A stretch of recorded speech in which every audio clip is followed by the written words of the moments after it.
vite est une préoccupation majeure chez les musiciens. Pourquoi? Eh bien tout simplement parce que c'est ce que les compositeurs demandent. Et c'est ce que l'audience aime. Mais comment arriver à jouer à ces tempos endiablés? Travailler? Oui, mais pas seulement. Dans cette vidéo, nous allons voir comment jouer plus vite sans perdre en précision, car c'est là que réside tout le défi. Jouer vite si on joue approximativement n'a aucun intérêt. Alors accrochez vos ceintures et en route. Le premier conseil pour apprendre à jouer plus vite sans perdre en précision, c'est de travailler lentement. J'entends souvent que si on peut jouer lentement, on peut jouer vite. C'est vrai, mais pas complètement. Car on peut savoir marcher sans savoir courir. Mais avant de savoir courir, il faut apprendre à marcher. Et le violon, c'est pareil. Si on veut pouvoir jouer vite, il faut commencer par apprendre à jouer lentement. Mais rester dans un tempo lent ne nous permettra pas d'apprendre à jouer vite. Donc on va commencer avec un tempo lent, et on va progressivement augmenter ce tempo jusqu'à arriver à notre tempo final, celui demandé par le compositeur. On remarque qu'on peut laisser poser les doigts plutôt que... Ça facilitera l'exécution plus rapide. Pour aller plus vite, justement, de garder nos doigts posés, ça permet d'éviter ce va-et-vient incessant et de pouvoir plus se focaliser sur les changements de cordes au niveau de l'archer, parce que c'est surtout lui qui travaille dans ce genre de passage. Pour ce genre de passage, où il y a des changements de cordes et des démanchés, c'est vraiment important de jouer très lentement.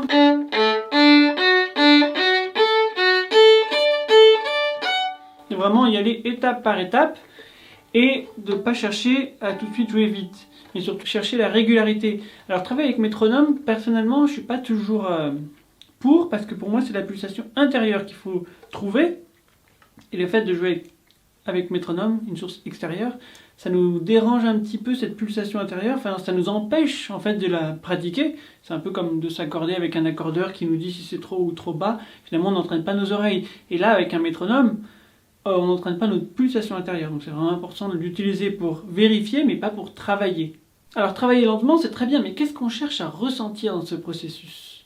Eh bien notre confort, car tout bon musicien trouve son confort avant quoi que ce soit d'autre. Et il est impossible de jouer vite si on est crispé et mal à l'aise.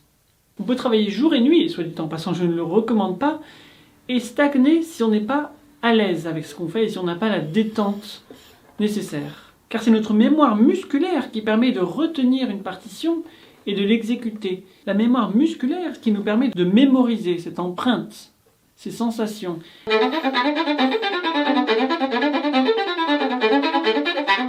Et dans la crispation, nos muscles ne retiendront rien, parce qu'ils ont besoin d'être détendus pour vraiment retenir ce geste. C'est la première chose qu'on doit trouver, c'est cette détente pour que nos muscles puissent retenir les sensations, tout autant que notre cerveau qui retient l'aspect visuel et aussi auditif.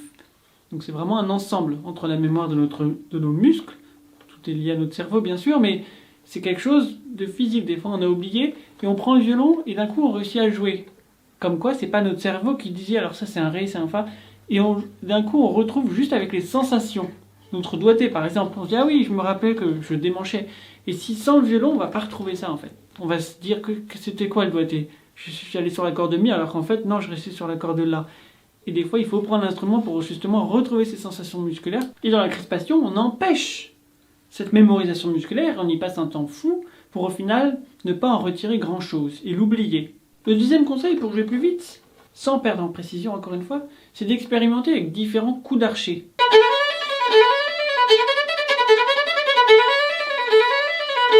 C'est de vraiment garder la pulsation quel que soit le coup d'archet. Même si c'est pas imprimé, on peut, si c'est tout lié, on peut faire tout détaché, ou si c'est tout détaché, on peut faire tout lié, on peut faire lié par 2, on peut faire lié par 3, on peut vraiment expérimenter, sans changer les rythmes, pour vraiment dissocier nos deux bras, et trouver justement cette coordination et ce confort, et ensuite revenir à la partition pour faire le coup d'archet indiqué. Mais si on reste seulement sur le coup d'archet indiqué, on manque de recul.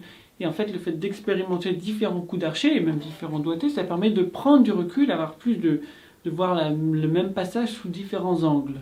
Car si on est capable de jouer un même passage avec différents coups d'archet, c'est que vraiment on est à l'aise. Et ensuite, on peut revenir à notre coup d'archet favori, ou en changer. Si on n'aime pas le coup d'archet indiqué sur la partition, ce qu'on peut faire, sauf si on est en orchestre et qu'on n'est pas violon solo.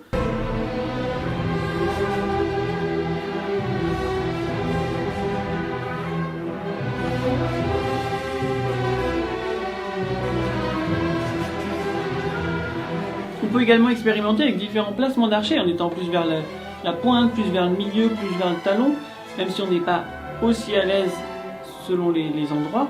C'est intéressant d'expérimenter, justement pour, encore une fois, prendre du recul et voir les choses sous un angle différent. Si on est capable de jouer 12 passages à la pointe, on sera d'autant plus à l'aise quand on sera au milieu. Et là, on aura vraiment compris l'intérêt d'être au milieu, justement. Parce que sinon, on a tendance à un petit peu, selon les jours, ne pas être vraiment précis avec le placement d'archet. Le fait d'avoir expérimenté, je ne dis pas de jouer à la pointe-pointe, parce que ça devient quasiment impossible.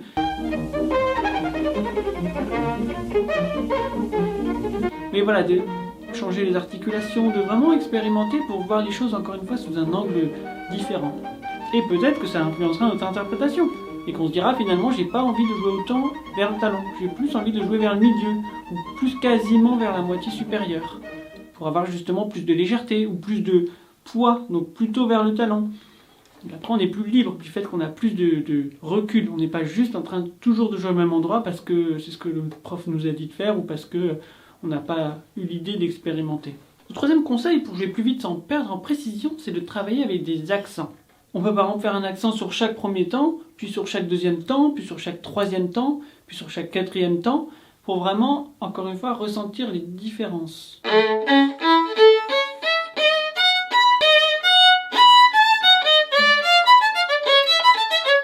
Et pour jouer plus vite, c'est intéressant de trouver des notes ancrage vers lesquelles on va se diriger au sein de la phrase.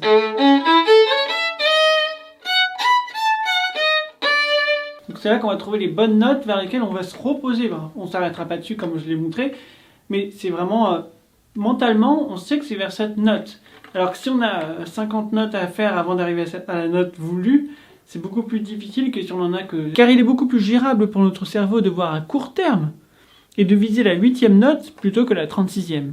Et donc quand on travaille, on va essayer de viser les notes plus proches.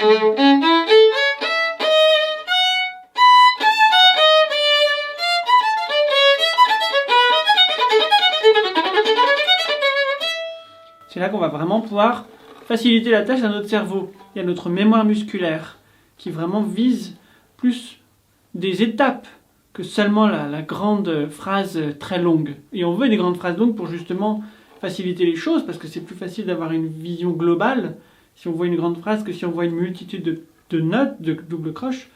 Mais le fait au sein de cette grande chose, de voir justement des étapes claires, c'est beaucoup plus facile à gérer dans la vitesse. Et même dans la lenteur d'ailleurs. Et le fait d'avoir des accents placés à différents endroits, on peut aussi accentuer le premier et le troisième temps, ça nous permet justement de prendre conscience de chaque note. Et des fois, le fait d'accentuer justement le changement de corde ou le changement de position ou changement d'archet ou quoi que ce soit, ça nous permet justement de voir que c'était ça le problème. Travailler avec des accents, différents endroits, c'est un peu comme travailler avec une loupe, où on regarde les détails de chaque note et on voit celles qui potentiellement peuvent nous poser des problèmes, et sur lesquelles il faut passer un peu plus de temps et voir quelle est la source du problème. Un démanché trop tardif, un démanché trop lent, un changement de corde trop en retard, un doigté qui n'est pas très clairement posé, s'il est collé, s'il est espacé, ou un doigté juste pas précis, savoir si on va en demi-position, si on va en extension ou si on reste en position, que la main soit bien précisément sûre d'elle, de savoir où est-ce qu'elle est placée dans l'espace. Donc tout ça, c'est des choses qui prennent parfois un peu de temps pour, encore une fois, établir la mémoire musculaire et qui nécessitent parfois une loupe pour vraiment dire avec précision où est-ce que le problème, et pas juste enchaîner et enchaîner sans vraiment comprendre.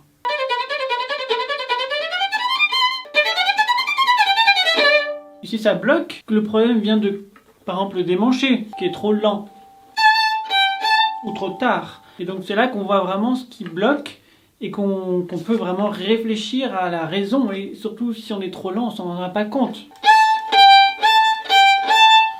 Dans la lenteur, on voit pas que c'était ça le problème.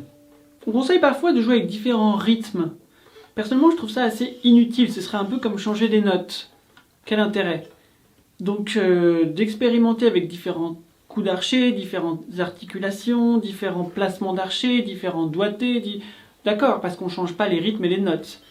Donc ça, c'est intéressant pour pouvoir avoir plus de recul par rapport à notre interprétation. Mais si on change les rythmes ou les notes, là, on change la base même de la musique, qui pour moi n'a aucun sens. D'ailleurs, on peut aussi expérimenter avec les nuances, de jouer tout le passage forte ou tout le passage piano, pour justement, encore une fois, trouver une légèreté, trouver une articulation. Mais tant qu'on ne change pas la base... Donc pour moi, mon prof me demandait de le faire, de jouer avec différents rythmes, mais j'ai toujours trouvé ça inutile. Et maintenant, je le fais plus parce que je me rends bien compte que ça sert à rien. On travaille tout le passage avec tam papam papam papam, enfin, quel que soit le rythme, toutes les variations possibles. Et au final, quand on retourne à une autre variation, on se dit bah ça marche pas tellement mieux parce qu'on a juste tout changé. Et encore une fois, c'est comme si on change les notes. Quand on revient à notre partition originale, on se dit bah ok, j'ai travaillé autre chose en fait. Donc bon, après, je ne dis pas que c'est pas une bonne idée. Enfin, pour moi, je considère que ça ne marche pas. Et donc, je ne conseille pas de le faire. Si la coordination vous intéresse, sachez que je vais sortir une formation sur le sujet. Si vous voulez profiter de son tarif de lancement, n'hésitez pas à rejoindre mes abonnés privés en cliquant le premier lien sous cette vidéo. Et en plus de tarifs préférentiels, vous aurez une formation gratuite par email chaque semaine. On se retrouve de l'autre côté.